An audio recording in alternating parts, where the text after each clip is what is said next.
Lahat naman tayo ay biktima ng no response, no reply, scene zone. No response is a response. Yun nga ang pinakaklaradong response eh. Kita mo naman na seen na nila yung message. Wala pa ring reply. Kita mo online sila. Wala kang choice, maghihintay ka kung sasagot ba sila o hindi.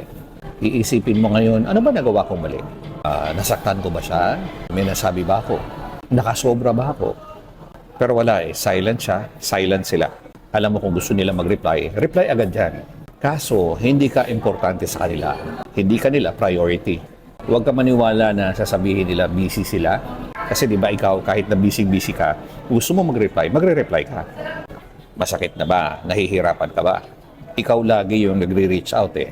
Alam mo kung gusto ka ng isang tao, hindi mo na kailangan ipagpilitan yung sarili mo. Kung importante ka sa isang tao, magre-reply siya. Desisyon nilang hindi ka i-reply, mag-desisyon ka na rin.